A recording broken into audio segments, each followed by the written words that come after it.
Olá, nós estamos começando o nosso segundo videocast da Comissão de Direito Tributário e hoje nós temos uma convidada especial. Teremos a honra de receber uma mulher com uma trajetória ímpar, marcada pela inteligência, coragem, compromisso público, mas antes de falar um pouquinho dela, eu gostaria primeiramente de agradecer a presença aqui da doutora Fernanda Terra. Obrigada pelo convite. Gentilmente, inclusive, patrocina, o escritório dela patrocina o TRVEC esse episódio. E quero também agradecer a presença e todo o trabalho dedicado pela doutora Lorena Caetano, que é a nossa vice-presidente do interior, que organizou esse evento para nós. Obrigada. Boa tarde.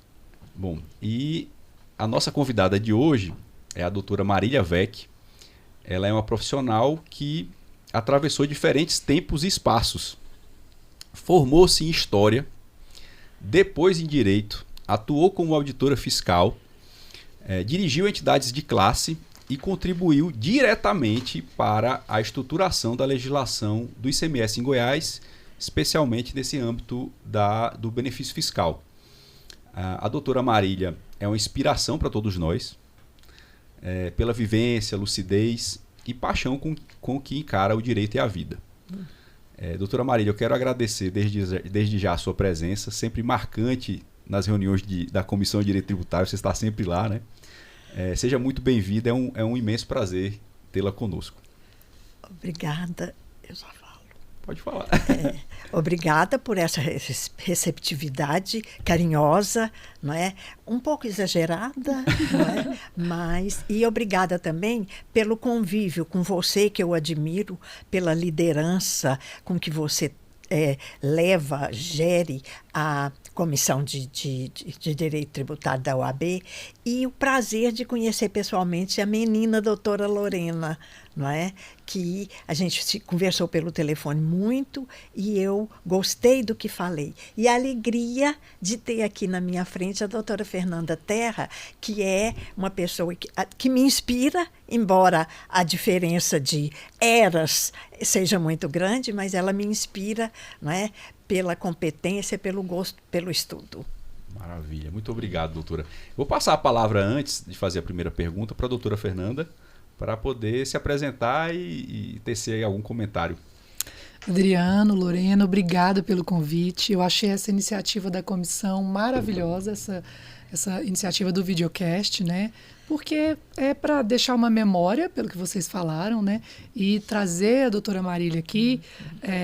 Eu sou meio parcial na hora de falar, mas é um nome que enriquece o direito tributário goiano, né? A doutora Marília tem uma carreira brilhante, além de ser uma pessoa brilhante. Eu a conheço há mais ou menos... nem sei, uns 25 anos, né, doutora Marília? Mais ou menos 25 anos. E estar aqui hoje é uma honra. Eu me sinto honrada de poder fazer parte da mesa em que ela é a convidada especial, ela é a homenageada da vez, né? E mais uma vez, parabéns, viu? Obrigado. Muito interessante essa proposta e vai trazer, eu acho que, desenvolver muito o direito tributário goiano, porque nós vamos conhecer os profissionais que construíram a história do direito tributário em Goiás.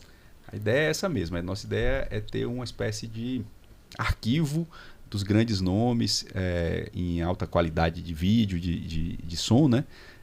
E aí a gente está tentando buscar, primeiramente, os grandes nomes do direito tributário goiano. A gente começou com o doutor Leonardo Buissa e hoje estamos aqui na presença da doutora Marília. Vou passar então a palavra agora para a Lorena. Eu quero agradecer, né, por participar desse videocast. É uma honra para mim fazer parte da comissão e estar aqui com a doutora Marília, que eu sei que muito ensina e nós temos muito com o que aprender com ela. E é uma honra para nós recebê-la aqui hoje. Maravilha. Doutora Marília, vamos para as perguntas agora. Sim. A primeira que eu fiz aqui é a seguinte. A sua trajetória, né, começa pela história. Você se formou em história, depois de alguns anos fez direito, alguns bons anos, né? Quase 5 anos. Passou pela docência, a doutora dava aulas. Fiscalização, foi auditora fiscal por quase 20 anos. e hoje advoga, já há algum tempo advoga na área tributária, né? A minha pergunta é a seguinte: o que a levou a escolher o direito tanto tempo após a primeira graduação e por que a especialização no direito tributário? Olha, é uma coisa interessante que eu não me envergonho de falar aquela minha primeira opinião porquê dessa escolha, porque agora eu sou empolgadíssima com o direito. Agora não, há muitos anos desde que eu formei. Mas eu escolhi história porque eu achava direito conservador. Era uma área que tratava da legislação posta. E a legislação posta, eu entendia que ela é fruto da classe dominante. Então, eu preferi história, que era um ambiente de vanguarda naquela época, não é? Foi no período negro do Brasil, e os cursos de humanas, história, sociologia, ciências sociais, geografia, eram a vanguarda da resistência democrática. Não estou falando em luta armada, nada disso. A resistência democrática, que foi a que acabou com o período negro, né? Não foi a luta armada, foi a resistência democrática. Doutora Marília, sua passagem pelo DOI-CODE foi na época da História? Foi na época da Faculdade de História? Foi na época da História. Ela foi inscrita, viu? Foi. Ah, foi? Teve essa honra? Quando o Maguito abriu os arquivos de Goiás, os dois primeiros nomes que encontraram foram o do Byron e o meu. Nossa. Eu não sabia que o Byron era companheiro. Interessante. Só para situar quem está nos ouvindo, a senhora se formou em História na UFG em 1970, você entrou? E Isso. se formou em 73. Isso. Então está ali realmente no auge, no ponto auge da ditadura, né? Maravilha. Mas aí, então, você não escolheu o direito porque você visualizava aquilo como uma espécie de manutenção do status quo, uma espécie de... Perfeito. E aí foi para a história. E por que depois para o direito? Acontece que, quase formando em História, eu me casei. E casei com um rapaz pobre. Éramos pobres. E o meu salário de professora não era suficiente. Uhum. Então, apareceu um concurso de fisco, né? E o padrinho da minha filha mais velha, o seu Geraldo, vai fazer, comadre, né? Vai fazer porque é bom. Ele era o que a gente chamava de agente fiscal, né? Então, eu fiz e aí passei, né? Aí fiz direito para poder estar de acordo com aquela profissão. Entendi. Você passou antes, então, de entrar no curso? Isso. Passei antes de entrar no curso. Então, a escolha do direito tributário foi em razão da necessidade financeira, no final das contas. A escolha do direito, né? E do direito tributário também, por causa, para combinar com o meu fazer. Perfeito. Né? Com maravilha. Tem uma pergunta aqui que eu acho que é interessante. Eu particularmente percebo que muito da solução para o país, muitas vezes os políticos tentam buscar no direito tributário. E eu particularmente visualizo que sem o conhecimento da economia, a gente não consegue fazer muita coisa. E eu observei que a senhora formou também em História da Economia, né? Como é que esse conhecimento de História da Economia moldou a sua visão sobre o sistema tributário brasileiro, né? De que forma você acha que essa formação extra te entregou algo que outras pessoas não veem? O que é que a senhora vê que a gente não vê? Ao estudar a economia do Brasil e também a história econômica do mundo, você vê que muitas das revoltas libertárias de busca de independência nasceram de questões tributárias, né? Que na época chamavam taxas. Né?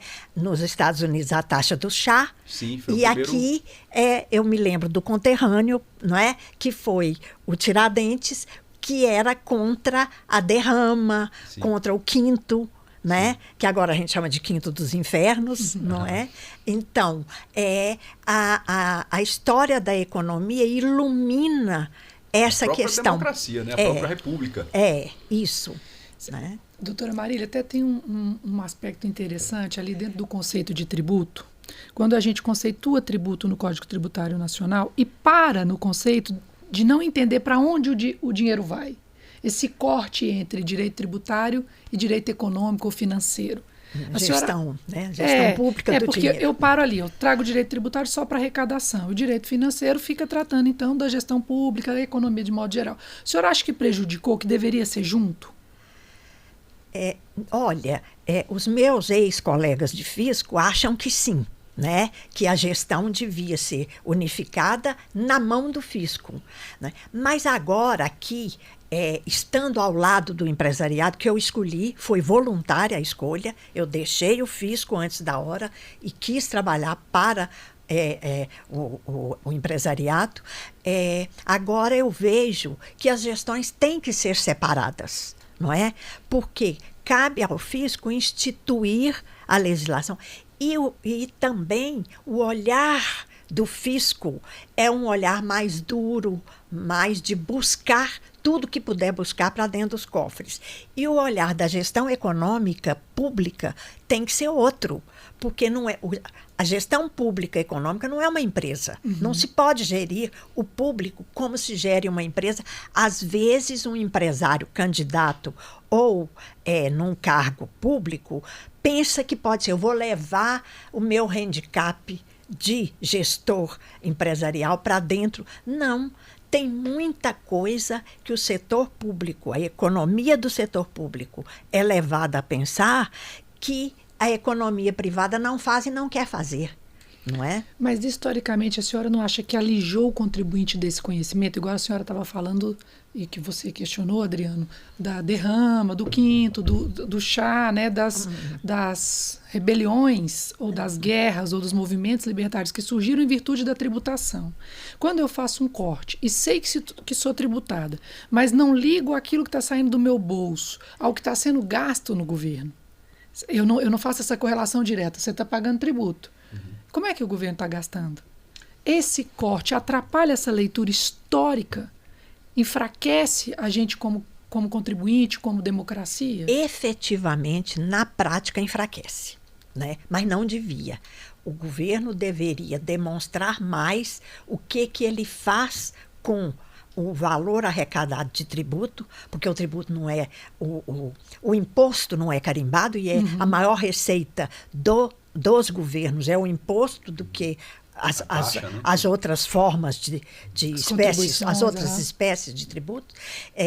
O governo deveria demonstrar, porque um empresário que digamos, um empresário rural, que tem o produto dele é transportado em rodovias até as indústrias de destino, precisa saber que o asfalto da rodovia, que o SUS do motorista dele são custeados pelo dinheiro do tributo, pelo imposto arrecadado. Então, eu acho que cabe ao Estado abrir essa cortina e desvendar, sob 2 pontos de vista, para onde vai e se está indo mesmo para onde deveria ir. Uma coisa que eu sempre observo quando eu converso com alguns empresários, eles falam, poxa, mas eu pago IPVA e as rodovias estão ruins, né? Péssimos. Eles, como se houvesse uma vinculação. Então, eles visualizam o imposto como se fosse uma taxa, né?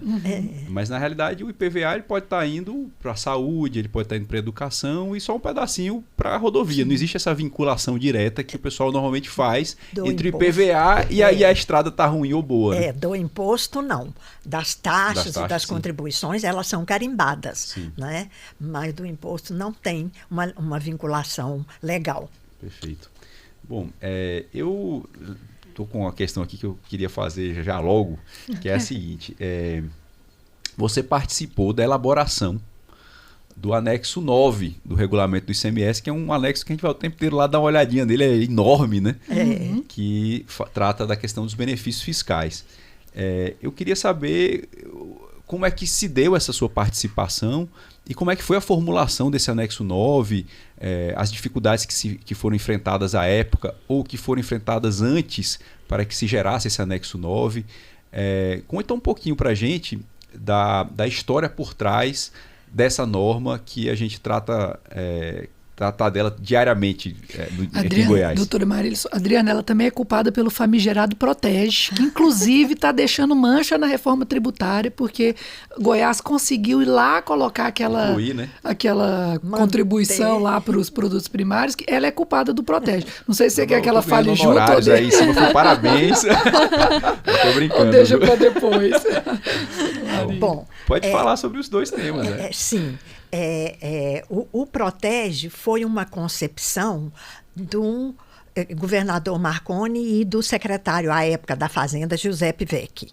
Em 2003, quando assumiu o Marconi a segunda gestão e o Giuseppe Vecchi assumiu a Fazenda, eles trouxeram essa concepção. Por quê? Importaram de algum lugar, né? O Giuseppe Vecchi tinha participado da Secretaria Nacional de Assistência Social no governo do Fernando Henrique, que a dona Ruth era uma assessora oculta e produtiva.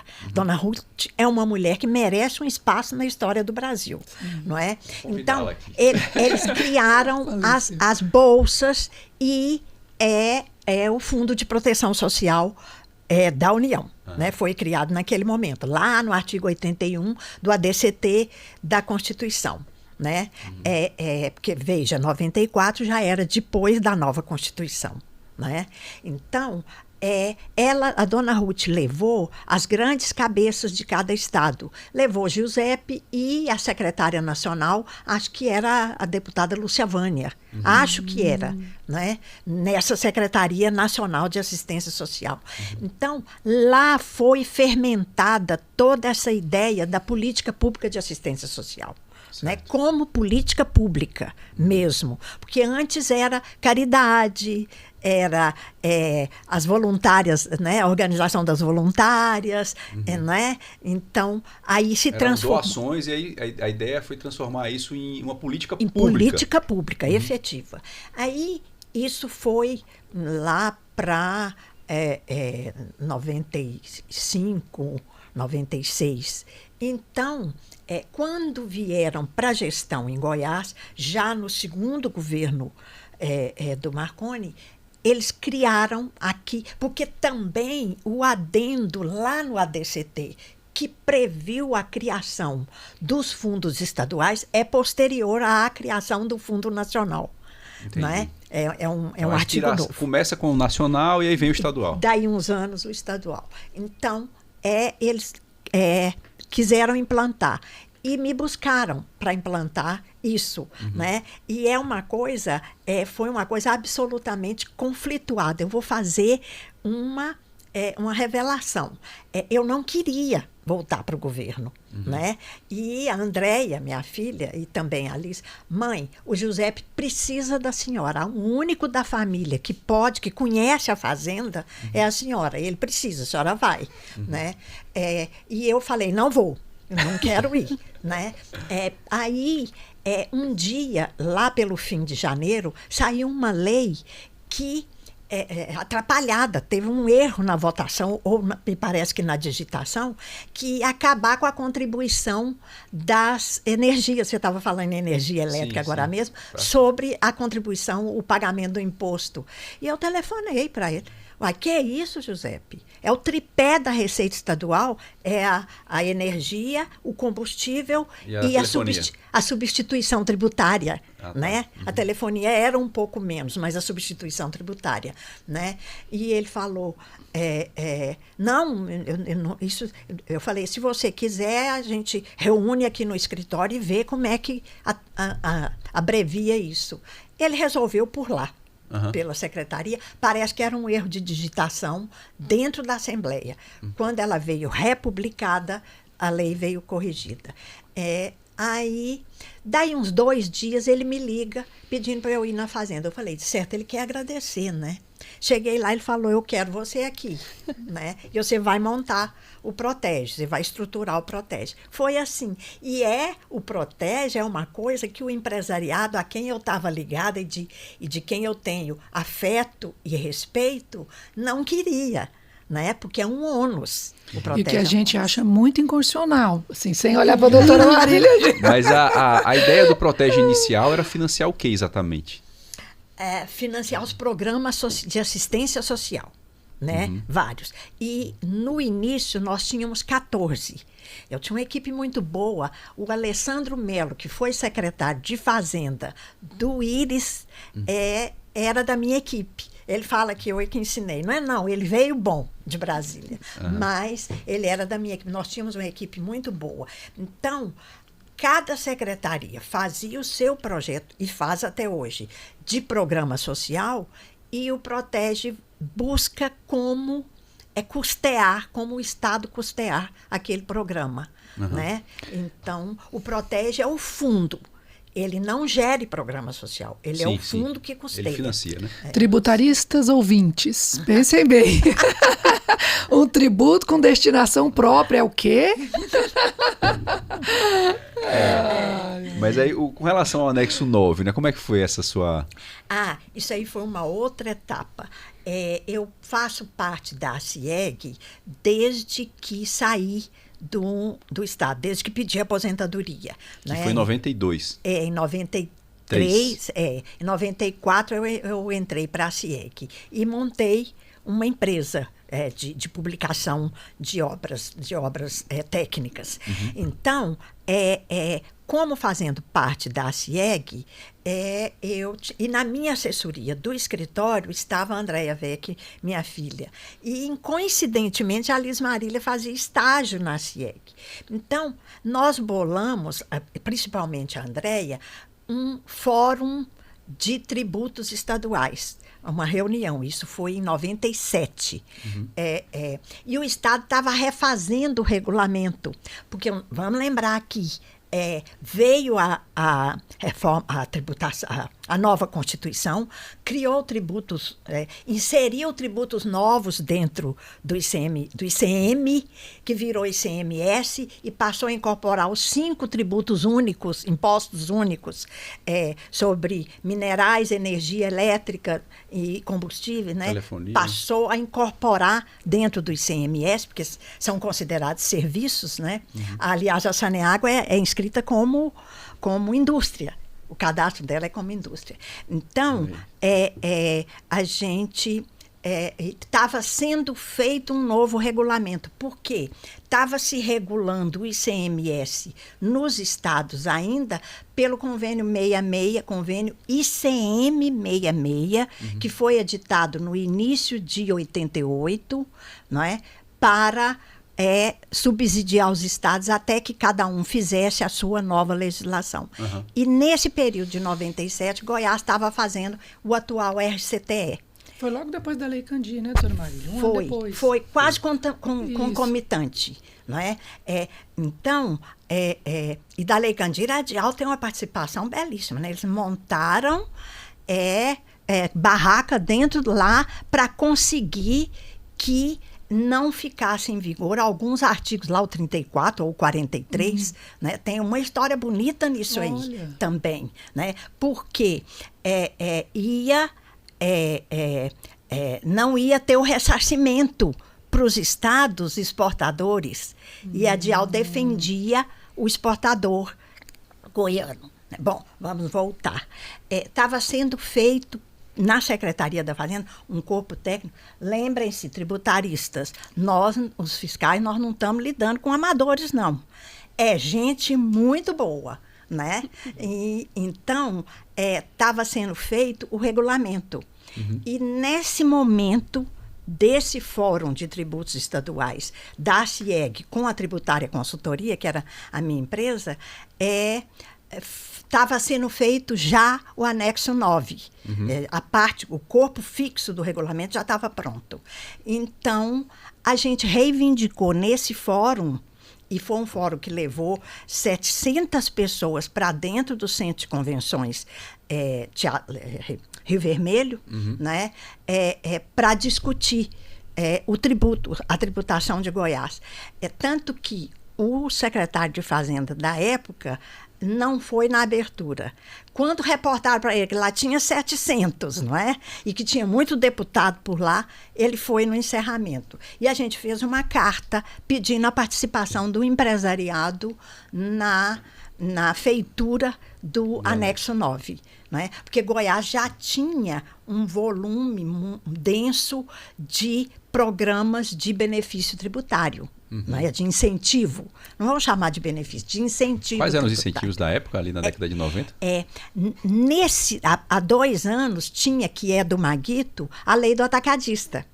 É do governo do Maguito. Tinha o Fomentar, que é do Íris, né? do Íris, de 84. Né? Ele foi feito para uma empresa e depois o empresariado conquistou expandir para todos. Ele foi feito com um termo de acordo engavetado, só aquela empresa, e daí, por pressão do empresariado, ele se tornou um programa de governo. Né? E já vinha lá atrás, eu não sei, eu não morava em Goiás, lá do ano 70, 69, um programa que era de atribuição de áreas para a construção de indústrias, não é? Do governo Otávio Lage. Protótipo do benefício fiscal, então, dos nossos DAIAs, dos nossos distritos. Isso, interessante. Ali onde é a Nestlé, era a Companhia Goiana de Laticínios, e ela foi construída ali, na saída de Inhumas, com esse benefício. Né? E aí depois a companhia vendeu para a Nestlé a indústria. E essa ideia, ela depois repercutiu em outras ideias, vamos dizer assim, de outros municípios, né? O município de Aparecida eu sei que fez muito... Sim, os distritos industriais, né? Agroindustriais que tem por aí. Aparecida tem um programa muito bonito. Né? Isso. Que não dá para a gente falar que o nosso tempo é curto. Mas então, doutora Marília, da tributária, depois a senhora fala da tributária, que na época era moderníssima, gente. Nós estamos falando ali da década de 90. A doutora Marília tinha uma consultoria igual as nossas hoje, 2024. Eu lembro da pastinha da tributária. Coisa mais linda. Como é que se chamava a empresa? Tributária, Publicações e Consultoria. Nós tínhamos uma publicação semelhante à IOB. Vocês são muito jovens, acho que não conhecem a IOB. A IOB eu conheço, o IOB eu conheço. Meu estágio eu tinha que ler IOB. A nossa legislação era idêntica a ela. A gente publicava o regulamento, o código e todas as leis extravagantes, porque nós temos até hoje muita lei extravagante fora do código. Extravagante quer dizer fora do código, né? O jargão que a gente usa na feitura de normas.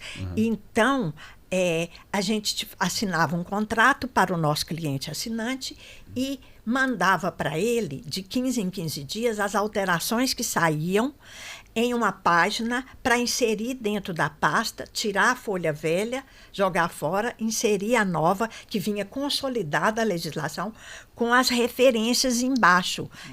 Esse artigo vigeu de tanto a tanto e agora vige esse. E uma carta explicando. Não, na época isso era maravilhoso, porque o pessoal tá hoje pensando, mas pra que isso? É só entrar na internet, né? Eu ia falar geração Z, não existia internet, chegava pelo correio, no papel, e era super organizado, a gente substituía a páginazinha e lá. o ensinamento, uma tabela para ensinar a substituir. Não é? Então, bom... aí, voltando ao anexo 9. Então, a gente fez uma carta, o Maguito assentiu e o Romilton, que era o secretário de Fazenda na época, constituiu uma equipe, nós e o Fisco. E eu fui representando, eu coordenava a equipe, e a cada tópico que a gente ia estudar, reunir para estudar, a gente reunia toda tarde lá na Fazenda, na Secretaria da Fazenda. A cada tópico que ia estudar, eu chamava os empresários pertinentes àquele assunto. Entendi. Não é? Eles mandavam ou a assessoria ou a si próprios para fazer aquele texto. Muita coisa foi incorporada. Uma coisa que foi incorporada foi o diferimento para a soja, que a Fazenda não gosta do diferimento. A Fazenda de Goiás. Por quê?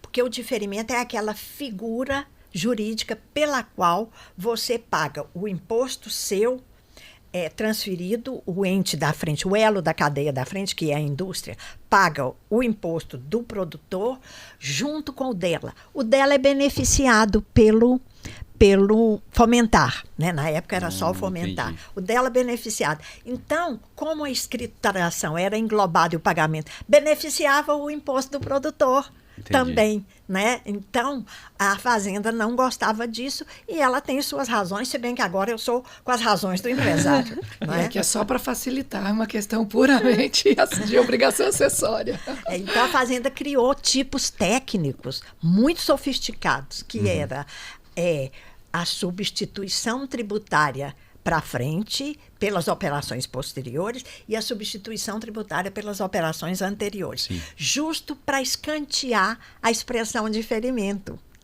Não é? E, então, o diferimento só surgiu na nossa legislação a partir desse momento, ressurgiu.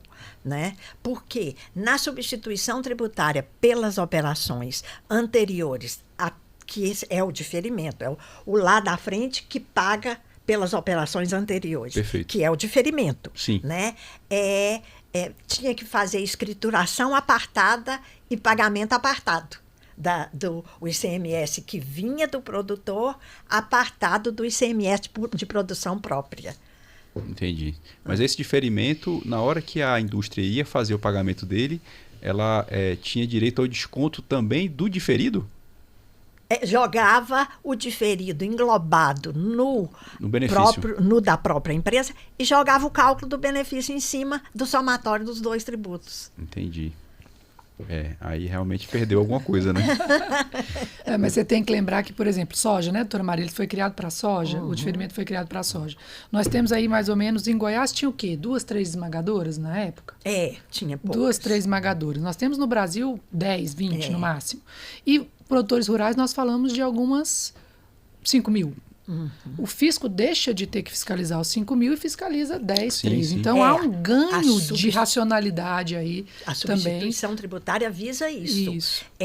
Trazer a fiscalização e a arrecadação para um número menor de contribuintes, é aquela que está pulverizada em pequenos. Então, E como é que a gente vai fazer agora com essa reforma tributária, que você tem crédito e débito em toda a cadeia e a tributação ela é só no final, no varejista? Será que isso não vai gerar uma grande dificuldade para o fisco fiscalizar, já que você vai ter toda a tributação e às vezes uma tributação acumulada sendo efetivamente devida só na operação para o consumidor final? Como é que a senhora vê essa situação nova? Olha, o fisco de Goiás já está estudando, viu? E muito, não é? Então, eu entendo que isso vai ser muito arredondado. Deixa eu te dar um pequeno exemplo. Em 89, quando entrou em vigor o ICMS e entrou sobre frete, que não era, né? Tinha o imposto sobre transportes, o ITR. Né? Então, ITR não, IT. Entrou, Goiás lutou muito para se adaptar a esse tributo. A partir de um certo momento, não sei se 90 ou 91 ou 92, não me lembro bem, né? O Estado verificou que o transportador aporta mais crédito do que débito. Então, estava ficando credor do Estado, ou vendendo crédito, ou as empresas colocando o frete dentro da empresa para absorver aquele crédito excedente do transporte. Estava diminuindo a arrecadação. Isso, né? Então, é isso que se aplica à reforma tributária que vem aí. Nós todos temos muito a aprender com o que vier, né? Porque, já dizia o Osíris, ex-secretário da Receita Nacional, imposto bom é imposto velho. Né? Porque imposto bom é imposto velho. Você vai aprendendo como que é o mecanismo contábil daquele novo.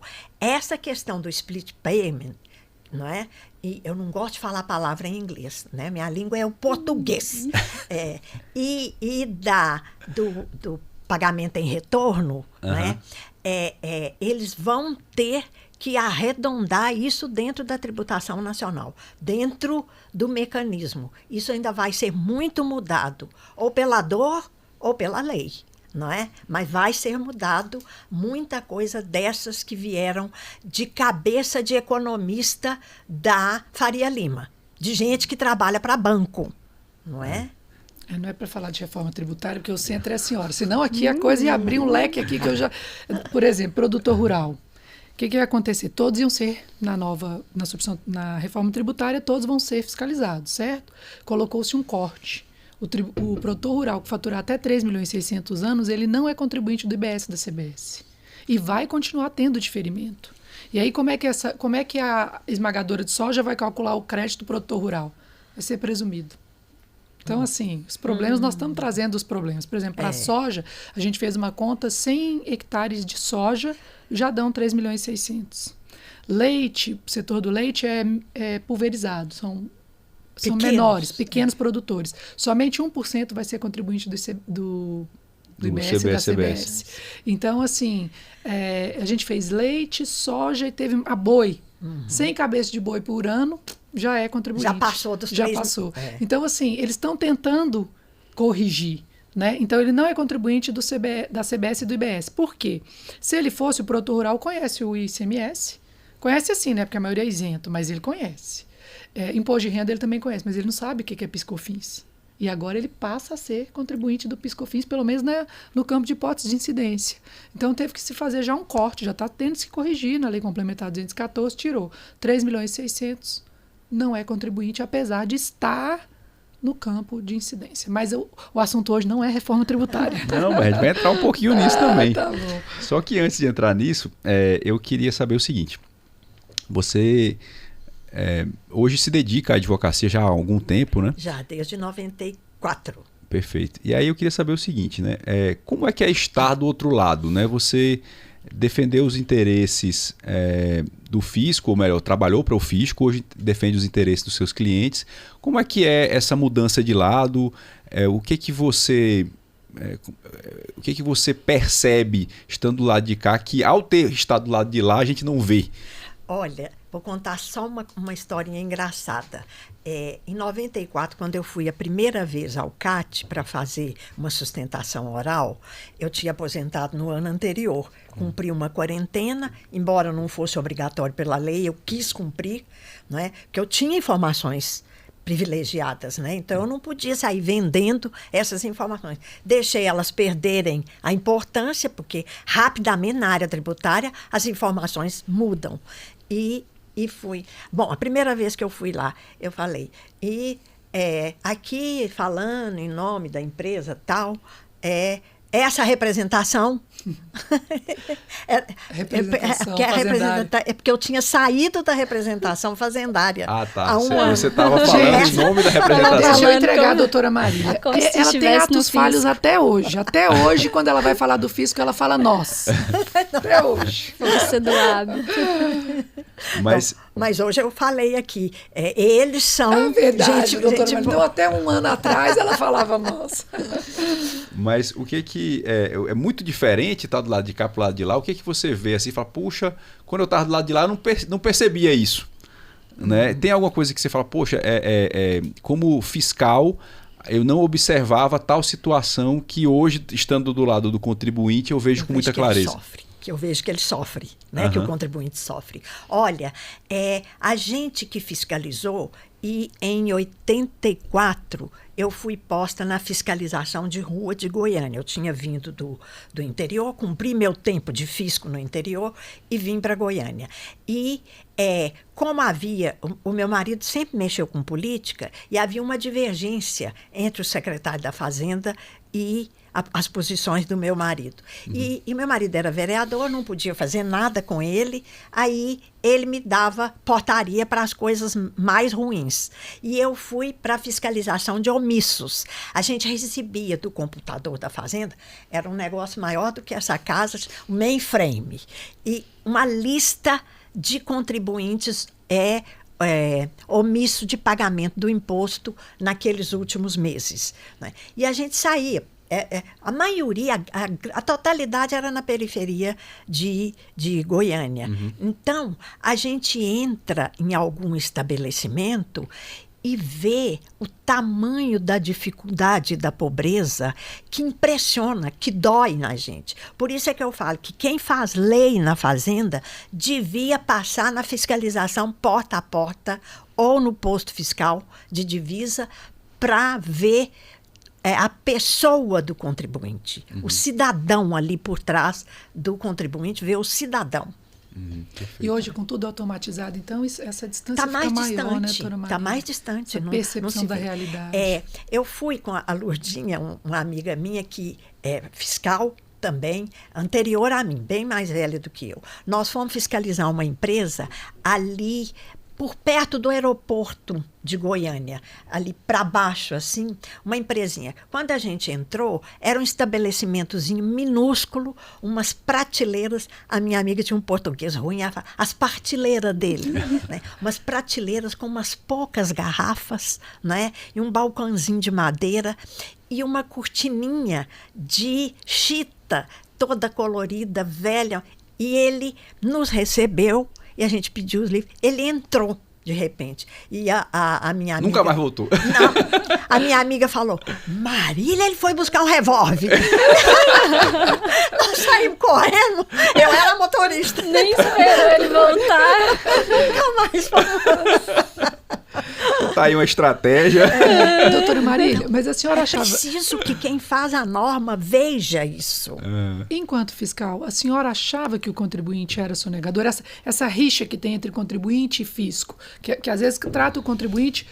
eu não conhecia esse nome omissus, que é o sonegador, quanto mais hoje, né?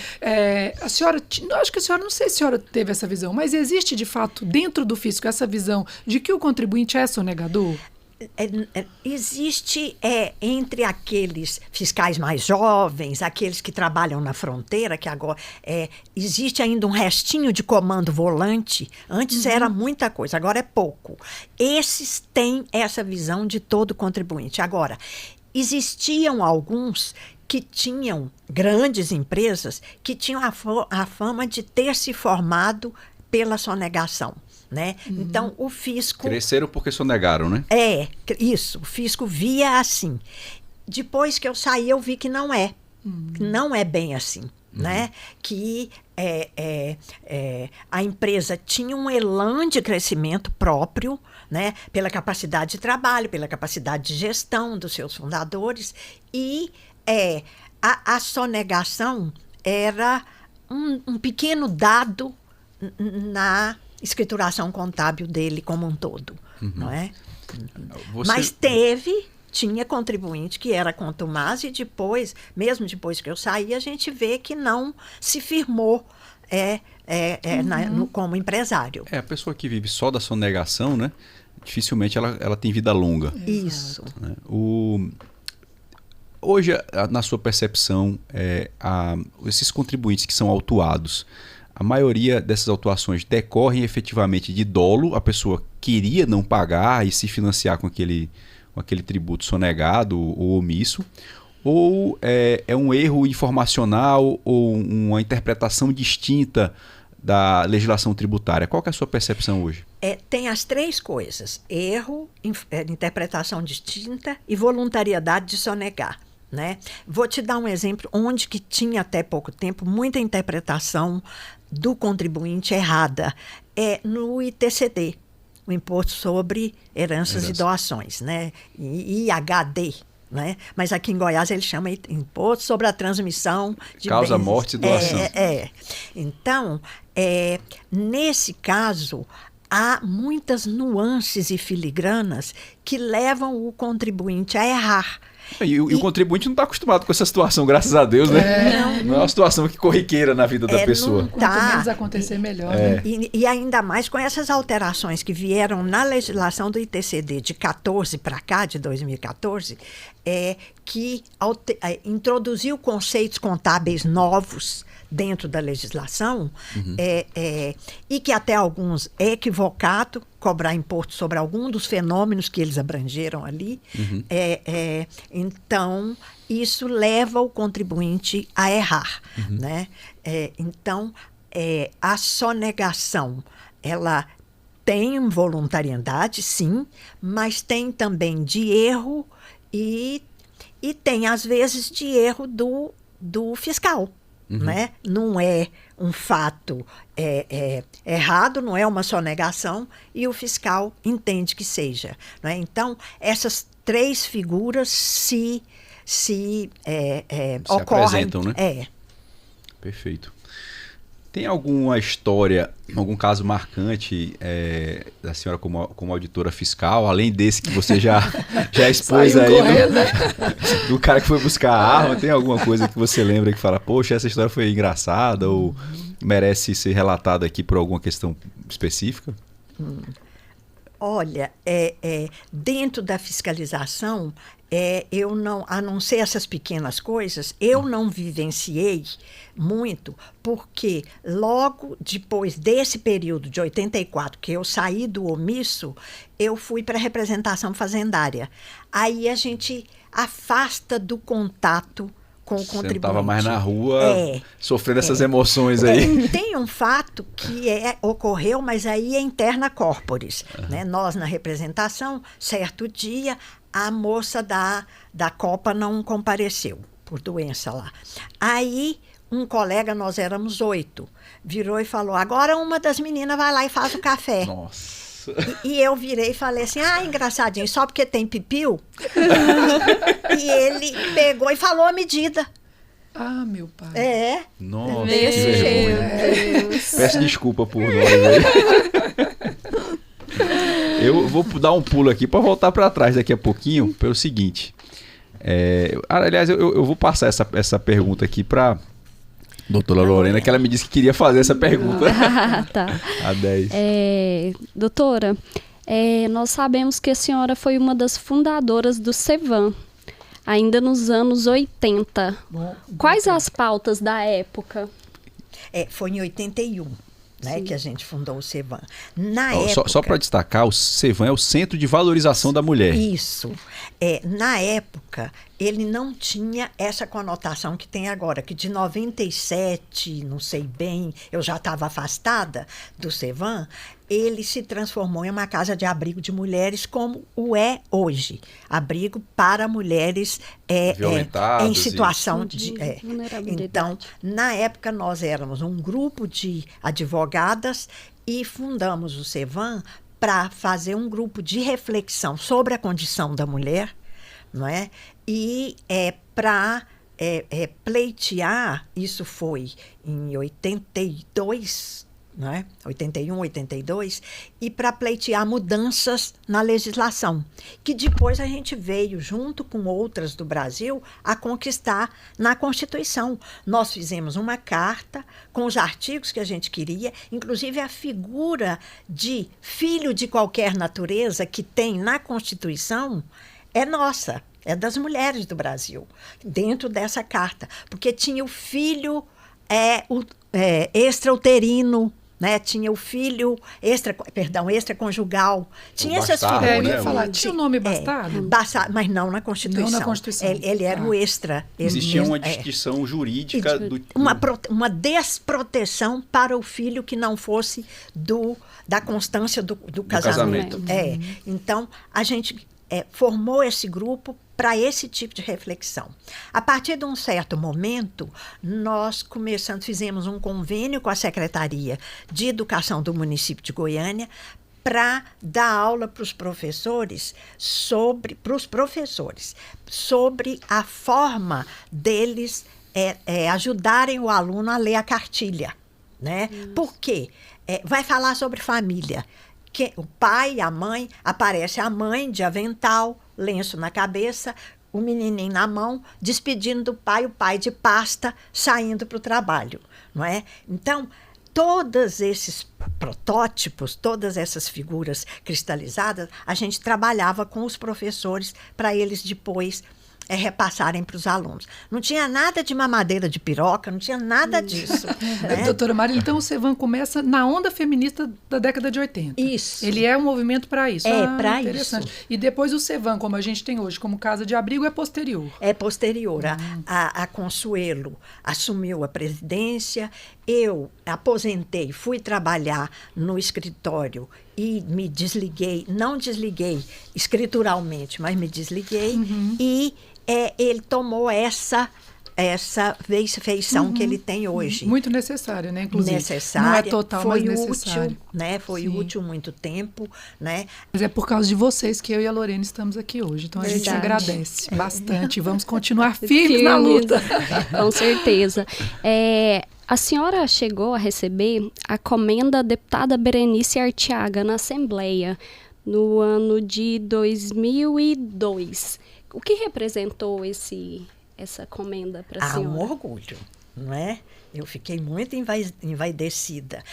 Foi pela militância nos movimentos de mulheres que a gente dava aula, a gente dava palestras. Então, a gente lutou pela abertura da Secretaria da Mulher, a gente lutou pela abertura da Delegacia da Mulher, foi primeiro do que a Secretaria, né? na abertura da Delegacia da Mulher de Goiás, que foi a segunda do Brasil, a primeira foi de São Paulo, foi marcada uma audiência com o governador, na época era o Onofre Quinan, porque ele era vice do Íris e o Íris tinha ido ser ministro, né? Então, ele nos recebeu para a gente pleitear que ele colocasse a Nadir Cordeiro como delegada da Delegacia da Mulher, né? Porque havia um obstáculo, ela não era delegada especial, né, da classe especial, e não podia assumir uma delegacia em Goiânia. Né? Ela era segunda delegada no 8º distrito na época, e a gente conseguiu isso, não é? Então, o que a gente pleiteou no período, a sua pergunta é essa, foi esse tipo de coisas. Depois, no governo subsequente, que era do Henrique Santilo, a gente participou da comissão, o CEVAM, não é político não, o CEVAM, da comissão de transição, e a gente fez o projeto da Secretaria da Mulher. E ela foi instalada, depois ela desapareceu no outro governo posterior.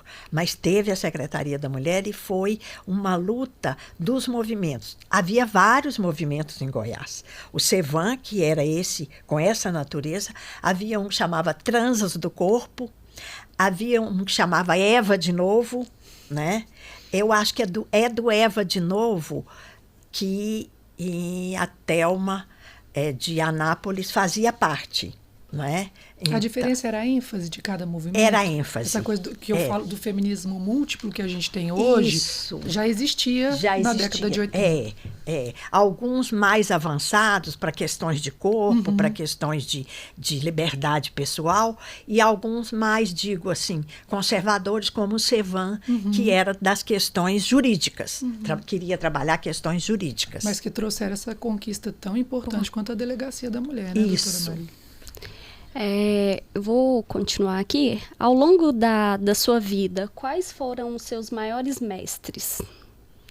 O que a senhora aprendeu com eles? Olha, em termos de ensino regular, eu destaco no curso de História o professor Sérgio Paulo Moreira, que faleceu tem uns 5 anos. Ele era professor de História Moderna, História Contemporânea.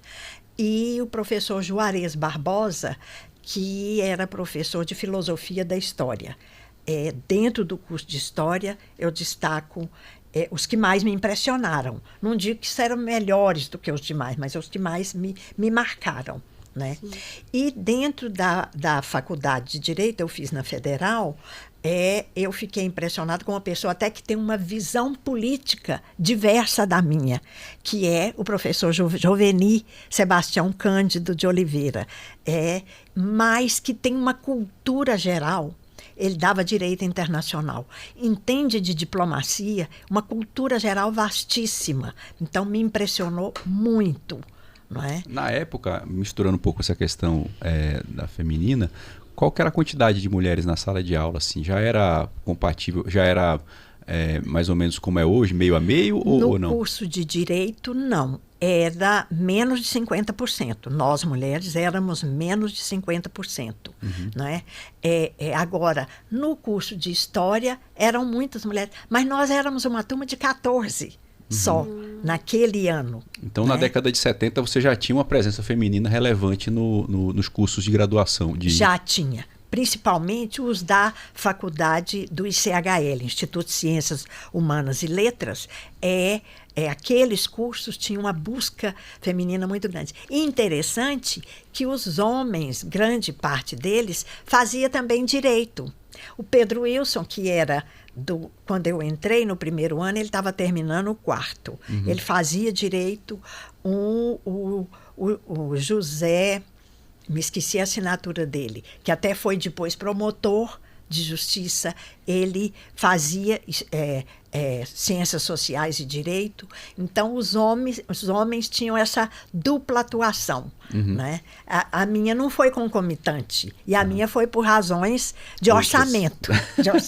Questões orçamentárias. E será que essa presença feminina nos cursos tinha a ver porque a profissão da mulher era ser professora, né? Isso. E os cursos de história e tal, letras, para poder dar aula. Meu pai falou para mim, né? Curso, eu queria fazer economia em Belo Horizonte, né? E o meu pai falou, não, curso de mulher é de história, porque depois você dá aula, né? Então, mas a diretora do colégio onde eu estudava, o colegial, que era o curso normal, veio para mim e falou, Marília, você tem condição de fazer um curso mais importante. Aí não tinha segmento de opção intelectual, não. Ela falou assim, faz engenharia ou direito ou medicina que você dá conta, né? Não faz curso para professora, não. Freira, né? Lá em 1969, coisa boa. Né? E falando isso. E na sua época, pegando esse gancho aí, tinham muitas mulheres auditoras? No ano que eu entrei, entramos várias, que foi uma turma de 300. Nossa, né? isso tudo. Então, e interessante que nós, as mulheres, fizemos majoritariamente o concurso para agente arrecadador, que era quem tocava as agenfas. As antigas coletorias, nessa época já chamava agenfa, quando eu fiz o concurso. Então, as mulheres preferiram isso, porque não ia para posto fiscal, ia para dentro de uma agenfa, né? Para trabalhar. Então, teve muita gente brilhante nesse concurso de 76. Doutora Marília, mas a senhora foi para posto fiscal carregando minha sócia na barriga, não foi? Eu fui para a Agenfa de Alexânia. Ah, era a Agenfa. A Agenfa de Alexânia, né? E grávida da Liz Marília, né? Que eu entrei no fisco em janeiro e a Liz Marília, e eu fiquei lá em Alexânia até outubro, mais ou menos, a Liz Marília de dezembro. Então, não tinha carro, eu não dirigia, pegava um ônibus aqui às 6 da manhã, era 1h e pouco, porque são 120 quilômetros, e depois voltava de noite. Perfeito. Marília, eu não posso... Muito bom. A gente não pode deixar de tratar da reforma tributária também, né? Porque estamos com a senhora que passou por várias mudanças normativas ao longo desses anos e tratou muito de ICMS, que é um tributo que vai deixar de existir. Eu queria saber como é que você avalia essa reforma tributária. Você acha que é um retrocesso, que trará benefícios para a sociedade de modo geral? E se o fisco está preparado para essas transições? Qual que é a sua opinião sobre a reforma tributária? Olha, eu sinto... Primeiro eu vou responder a última. Eu sinto que o fisco está se preparando, né? Embora tenha uma luta lá dentro pelo poder, que o fisco está com medo de perder o poder para o fisco federal. Né? Lá dentro não é uma luta, mas é um temor, né? Mas o fisco goiano, eu vejo ele estar se preparando, não é? Agora, como que eu vejo a reforma? Precisava, Porque nós tínhamos sobre o consumo, sobre a produção, porque os grandes mundos do tributo são, dentro do direito tributário, sobre a propriedade, sobre a produção e o consumo, e Renda. sobre A renda. a renda e sobre a renda. Então, sobre o consumo, estava pulverizado. Uma fatia para a União, uma fatia para os estados, uma fatia para os municípios. E o tipo do imposto é mais ou menos o mesmo. Né? Então, eu entendo que precisava sim unificar. Gostaria que unificasse na mão dos estados, porque ele é hoje o tributo que custeia os estados. O que os estados vão fazer, já começaram, a subir o tributo sobre IPVA e ITCD, a subir a alíquota e também a alargar a base de cálculo, alargar o universo de contribuintes desses tributos, e para fazer frente a um desconhecimento do que vem aí. Como é que vai ser isso? Teve um aumento também da alíquota de Vai ter ICMS. uma clearing house, como tem Alíquota na maior. Europa para o mercado comum europeu, tem uma clearing house onde se faz a compensação. Vai ter aqui uma, como que vai ser?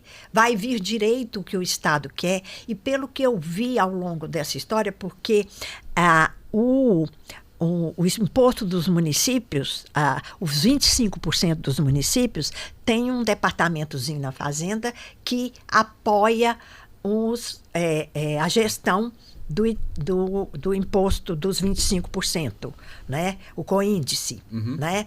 Então, eu via... 25% do Do ICMS, FM, é porque, que vai só pra para isso. quem está ouvindo entender, 25% que se arrecada de ICMS vai para os municípios. Pros E essa, municípios. essa divisão é uma confusãozinha, né? Isso, e é Que sobre... é feito pelo COINDES. E é sobre isso que nós vamos ver como é que vai ser a Clearing House Nacional, não é? Porque Vai ser aqui um COINDECizão. tem briga todo ano. Ele o Você tem dividendo. a assessoria de cada município contratando para discutir o COINDES de cada um. E como o bolo é um só, quando um município apresenta uma razão daquelas variáveis que são fator de divisão dentro do bolo, o que aumenta para ele Diminui dos cai para o outros. outro, porque o bolo é um só. Vai ser desse jeito. Não é?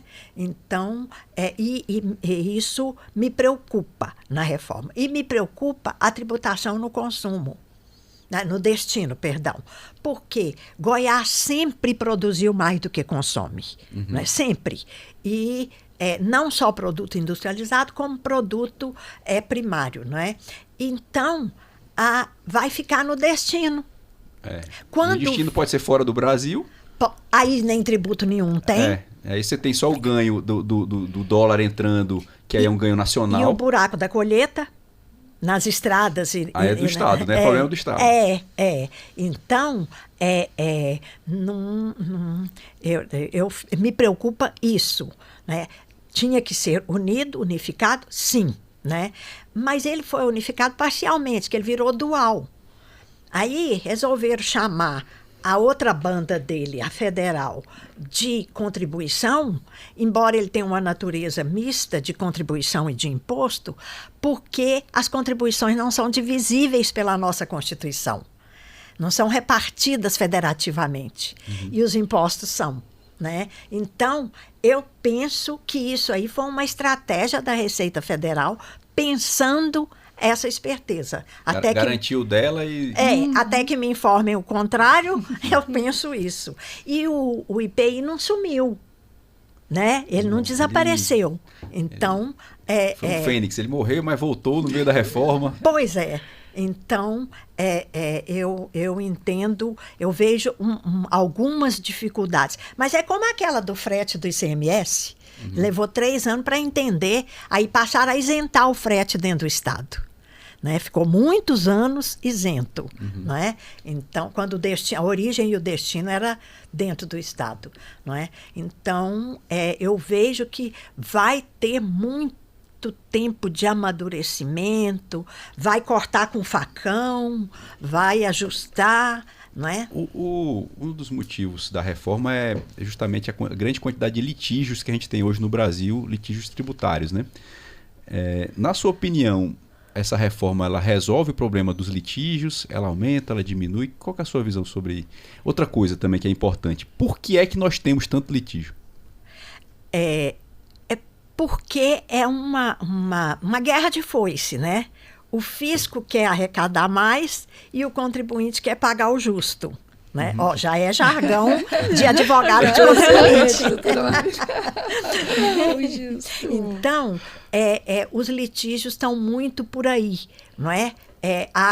Cria-se incidências que não poderiam existir e cria um mecanismo de fiscalização que não se adaptam ao normatizado, não é? Então, abre o espaço para o litígio, não é? Então, você veja, litígio pela inclusão na base de cálculo do ICMS ou inclusão na base de cálculo da CSL de outro tributo, quer dizer, isso aí porque a forma que fizeram a cobrança discrepa da Constituição, que a Constituição não permite, né? Ela quis vedar a Constituição hoje em vigor, quer dizer, antes da 132, quis vedar o tributo sobre tributo, a cumulatividade, né?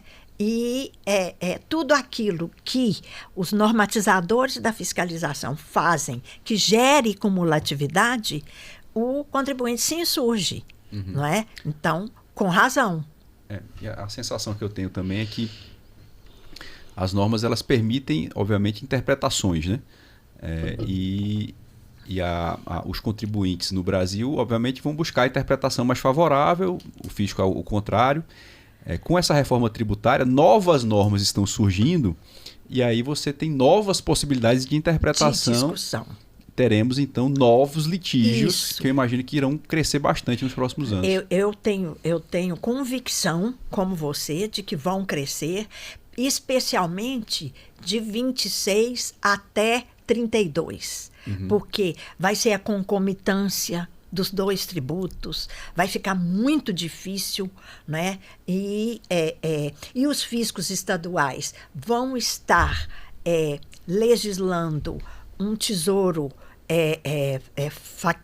finito, que vai findar, então eles vão lutar para buscar muita coisa. Você já imaginou uma auto-infração lavrada em 31 de dezembro de 2032? De ICMS, né? Então, os conselhos de contribuintes vão continuar existindo para julgar e apreciar isso aí, né?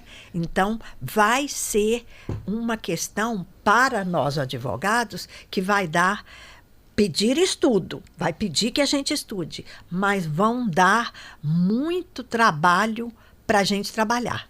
O relatório do STJ que a ministra Regina Helena cabeceou diz que vai triplicar a contenciosidade se for aprovado, se continuar como está. E o Fux, se eu não me engano, nos Estados Unidos, falou nisso também. No aumento da litigiosidade tributária que vai ocorrer devido à reforma tributária, que foi feita exatamente para que se diminuísse o litígio. E até os estados, porque você veja a luta até bonita do nosso governador, né? Eu não penso no mesmo rumo dele em muitas coisas, mas nessa eu penso.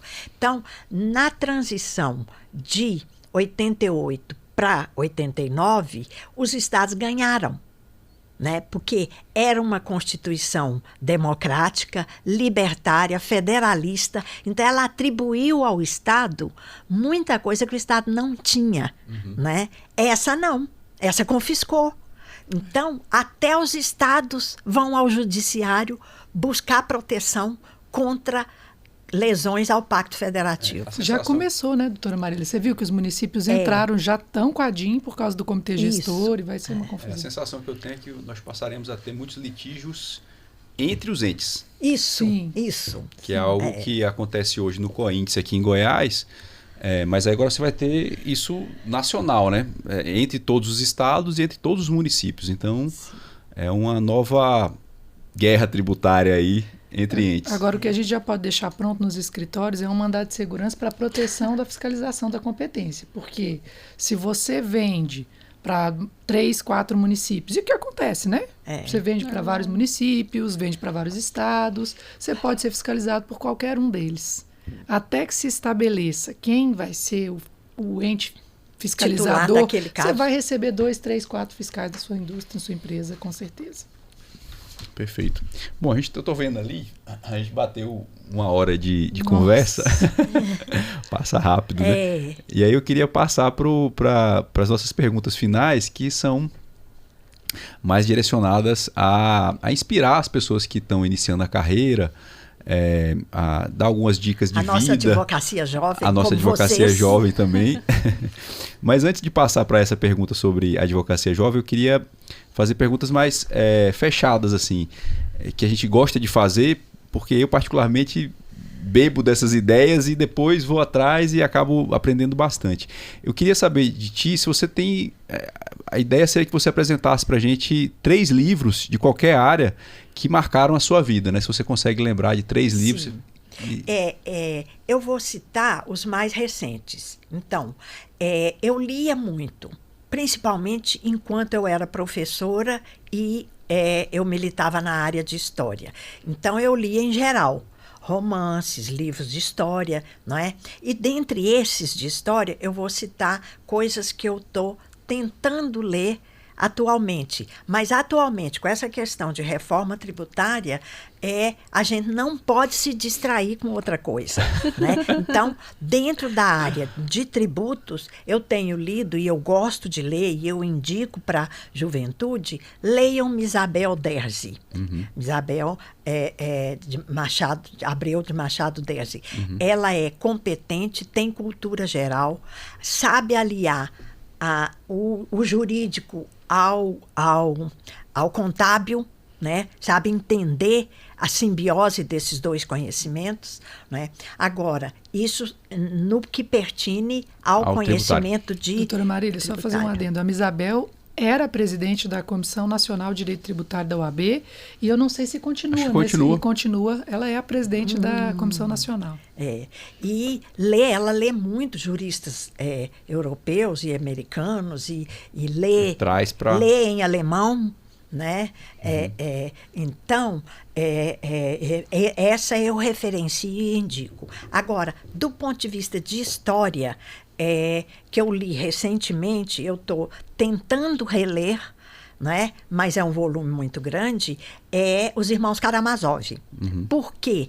Porque o Dostoiévski pôs ali discussões muito filosóficas, inclusive sobre Deus, sobre a sociedade, sobre a convivência, coisa que podem ser puxadas do século XIX para o nosso, né? Reflexões filosóficas que podem ser puxadas.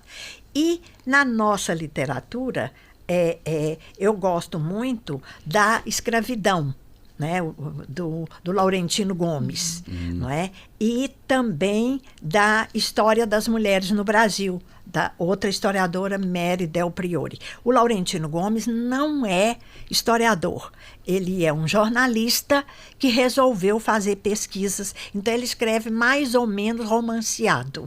E o conjunto Escravidão tem 3 volumes, e é muito bom para você conhecer como que a escravidão surgiu, né? Que ela não foi só dos negros, que ela não foi só para a América, que ela começou a surgir no início do século XV, 1400 e pouco, né? Já existia Portugal tinha um protetorado lá dentro, ali na costa oeste da África, onde ele ia comprar os negros dos chefes negros dali de dentro. O próprio termo slaves, né? É de eslavo, isso, né? É de eslavo, isso. Porque eles entendiam que todo mundo que não era da França, da Itália, da Espanha, era Escravizável. O bandido era um bandido, era um troglodita e que podia ser escravizado. Doutora Marília, te fazer só sobre o Laurentino, sobre esses livros do Laurentino. Foi nele que eu li 40% dos escravos negros ficaram no Brasil. De todo o número de escravos durou 400 anos, né? A escravidão africana, se eu não me engano, 40% foi só para o Brasil. Tanto que o Brasil foi escravagista. E ele conta da Rota dos Tubarões. Os escravos morriam nos navios e eram descartados. Ou ficavam doentes, às vezes eram jogados vivos. Isso. Aí ele conta da questão de colocar uma tarraxa por causa que estourava tudo dentro do estômago. Enfim, jogavam tantos negros do navio que criou-se, os tubarões mudaram a rota. Eles já saíam navios e os tubarões já iam atrás. Ele conta isso no livro. Eu não consegui ler, porque eu fui ficando tão angustiada quando ele começa a contar dos leilões. Quando chegava, né? Que ia ser vendido. E a separação de uma mãe com o filho. Eu não consegui ler mais o livro. Eu tive que parar de ler o livro, mas de fato é fantástico. Bem escrito, esclarecedor. Não é? Maravilha. Pronto, já valeu o podcast. Bom, aqui também a gente pergunta se tem algum livro, documentário que tenha lhe causado impacto. Filme, né? Filme, desculpa. Filme. Eu sou das antigas. Casablanca. E aquela hora que o marido da atriz começa dentro da taberna a cantar. Os alemães começam a cantar o hino deles, sentado numa mesa lá. Não é? E ele levanta, vai na orquestra e manda ela tocar a Marseillaise. E a orquestra olha para o dono, né? E ele de lá faz assim. E ele começa a cantar a Marseillaise, emocionante, né? A Marseillaise emociona de qualquer jeito.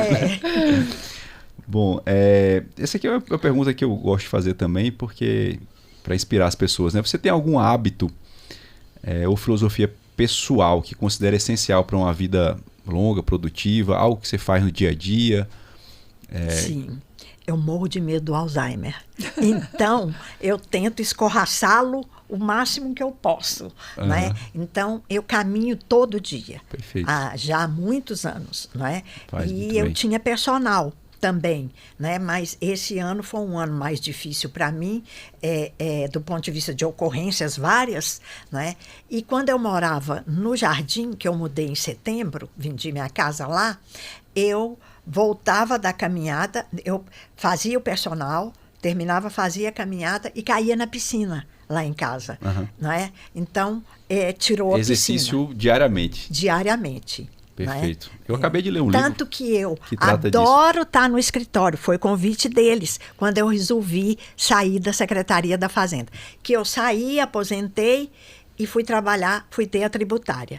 Aí eu fui chamada, conforme eu contei aqui.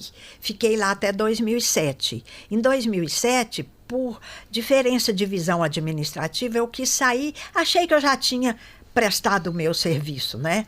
E 2 vezes para o Estado. Então, e eles me convidaram, a doutora Fernanda e a doutora Liz Marília. Né? Então, eu cumpri mais uma quarentena e fui para lá, em 2008. Então, eu tenho muito orgulho de estar com eles, deles terem confiança em mim, né? E de aprender, porque como são estudiosas, né? Como são aventureiras, sabe? Descobrem, analisam, criam teses, não é? São admiráveis as duas, né? Perfeito. Então, para correr do Alzheimer é correr. E trabalhar, né? Doutora Marília, ler os jornais também, continua o hábito de ler os jornais todo domingo, né? Eu assino a Folha de São Paulo impressa e anoto, né? Passo para os netos aquilo que eu acho importante, né? E tiro uma foto. Agora tiro uma fotografia do texto e mando, que eu tenho um neto que fez história lá em Minas, né? Mora lá. Então eu gosto muito de ler, e no papel e com o lápis na mão. Isso aqui, puxa um fio dentro do meu raciocínio, né? É verdade, eu gosto muito de utilizar a escrita para pensar, né? Acho que ajuda demais. Você ia falar, Lorena? Não, eu acho que ela não se incomodaria de falar a idade para nós, porque, na verdade, ela é uma inspiração, né, de longevidade e trouxe aqui para nós todos os hábitos que ela tem, que são muito importantes para que a gente continue aí com essa mente ativa. Para ainda não caducar. Primeiro, a mãe do meu pai viveu 103 anos e lúcida, morreu lúcida, né? Então, eu falo para os meninos, mãe é bom, mas dura. Prepare-se, né? Então, eu tenho 75 anos. E até um tempo atrás eu escondia, né, quanto que eu tinha. Depois eu falei, quando começaram a aparecer, custaram a aparecer os fios brancos, o meu cabelo é preto. Então, eu falei, vou deixar. Quando ele estava fazendo uma mechazinha, uma amiga que eu tenho, que é colega de fisco e até presidente da AFEGO, ela, Marília, você está advogando, o seu cliente chega lá, olha essa mecha branca e fala assim, tadinha da doutora Marília, tá tão velhinha, não vai dar conta do meu caso. Então eu resolvi pintar, né? A senhora está muito bem, parabéns. Sabe o que a doutora Marília falava para as filhas dela? E que uma das coisas que eu admirava demais na Liz é falar. A senhora lembra disso? A Liz fala, a frase não é muito bonita, mas fala nem que seja para a boca não feder. Quando eu conheci a Liz, nós fomos lá no Teatro Rio Vermelho mesmo. O Fux tinha acabado de assumir no STF e veio fazer uma palestra aqui em Goiânia. E lotado. Abriu para perguntas. Quem foi a primeira que fez pergunta? Marília. Liz Marília. Então foi uma coisa que a senhora colocou muito nas suas filhas, nas meninas, sim, né? De falar, de se manifestar e de ter o que falar, porque também para falar bobagem não, né? Mas fale. Então isso é da senhora para suas meninas, que eu também aprendi. Tem que falar. E sempre fala na comissão. Né? Sempre fala. E, aliás, realmente assim, eu particularmente com a presidência da comissão e tudo, fui obrigado a falar em público e você acaba criando, vamos dizer assim, esse músculo mental, esse músculo do cérebro que te permite... E na língua. E que te capacita a falar melhor, né? Então, você se sujeitar a isso realmente é muito importante. Eu ia fazer mais uma pergunta aqui. Você ia falar de um livro. Não, sim, é isso mesmo. Eu li um livro recentemente, chama Outlive, que ele trata justamente do que você precisa para ter uma saúde de qualidade até o resto da vida, né? E o elemento essencial número 1 é exercício físico. Então, de fato, você está... Não sei se você leu esse livro, mas está indo no caminho certo. No caminho certo. Eu estou com a última pergunta aqui, mas eu deixo aberto também para vocês, se quiserem tratar de mais algum tema, né? A ideia aqui era perguntar para ti o que diante da sua trajetória de vida, qual mensagem você deixaria para os jovens que estão tentando construir suas trajetórias, né? Especialmente para uma pessoa que pensa em trilhar o direito tributário? Olha, a doutora Fernanda e eu vínhamos conversando, então eu entendo que e é uma preocupação que eu vejo nelas de estar próximo do empresário, né? De alguma forma, nas organizações representativas deles, e que nós temos muitas e atuantes em Goiás, para tanto absorver a confiança deles, quanto demonstrar o seu cabedal, não é? Falar. Não é? É isso, sim, que a doutora Fernanda estava falando. Falar sempre que possível nesses meios. Ou escrever, ou produzir um podcast como esse aqui, né? Que eu até já parabenizei no início e quero parabenizar agora. Primeiro, você, Adriano, está levando a comissão com um profissionalismo maravilhoso, não é? A Comissão de Direito Tributário. É um apoio para todos nós advogados, e especialmente para os advogados jovens como vocês, né? E a doutora Lorena, né? Como eu gostei de conversar com ela, que competência, que suavidade. Obrigada. Não é? O prazer foi todo meu. Não poderíamos terminar melhor, né? Doutora Marília, muito obrigado por todas as palavras, pelo compartilhamento da sua experiência. Para mim foi muito gratificante. Quero agradecer também a presença aqui da doutora Fernanda, da doutora Lorena. E agradecer também a todos que nos ouvem, né? Espero que tenha sido tão bom para vocês quanto foi para a gente aqui. Muito obrigado, doutora Marília. Obrigada, digo eu. Tá? Obrigada a todos. Doutora Fernanda também por aceitar estar conosco, né? Foi um prazer estar com todos vocês. Obrigada, gente. Foi ótimo.